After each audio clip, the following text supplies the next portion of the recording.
Thank you very much, Senator Duckworth. Thank you, Mr. Chairman. I do echo my colleagues' concern that President Trump is marching us towards another forever war in Venezuela and throwing around threats to do the same elsewhere, from Greenland to Colombia to Iran. After 23 years of service in the Army myself, the lessons that I learned as a young lieutenant about the professionalism and code of conduct and ethics of military officers remain with me to this day.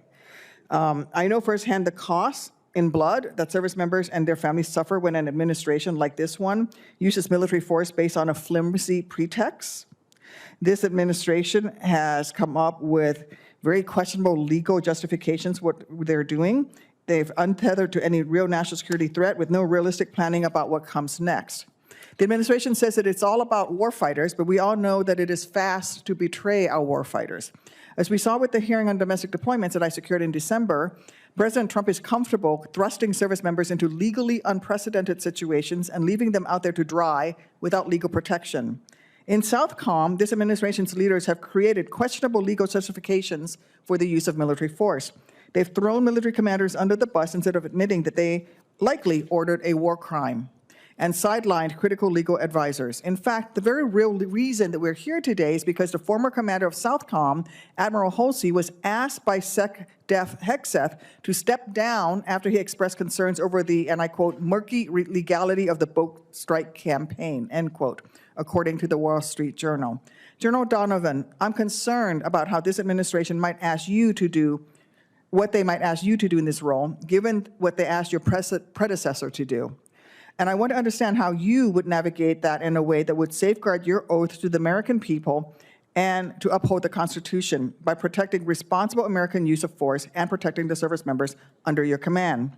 If ordered by the Secretary to shoot unarmed civilians with no observable weapons who were not presenting any hostile acts of hostile intent, would you relay that order down to your chain of command?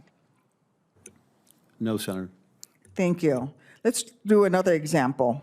If ordered by the Secretary of Defense to shoot harassing fire into a city or a village indiscriminately where we are not actively engaged in hostilities, would you issue that order to your subordinates? Senator, I believe the hypothetical aspect of that question, I have to identify that that is a very significant, serious question that I take to heart, for the fact that the detail and the planning process to get to a point where one of those very hard decisions have to be made, that's a significant effort, a commander-led process in planning to ensure that all aspects of the operation take consideration, to include the legal advice of the legal counsel on that planning staff. My responsibility is to lead that planning staff. I don't believe that that situation you described, Senator, would be something that would happen out of the blue.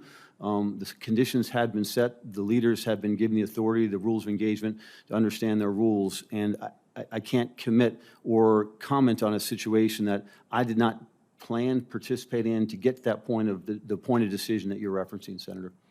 I think this is a pretty straightforward answer. Let me try a more straightforward answer. Do you agree there would be a crime in international law under the Geneva Conventions for the United States military to conduct violence toward persons who are taking no active part in hostilities or have laid down their arms?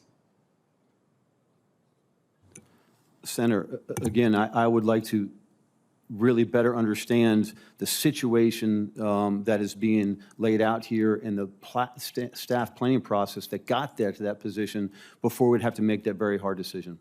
Okay. Well, I'm really troubled by that answer because the specific examples I cited are not hypothetical. President Trump pardoned a former Army officer, Clint Lawrence, who was convicted of murder by a jury of his peers for taking these very actions against non-combatants.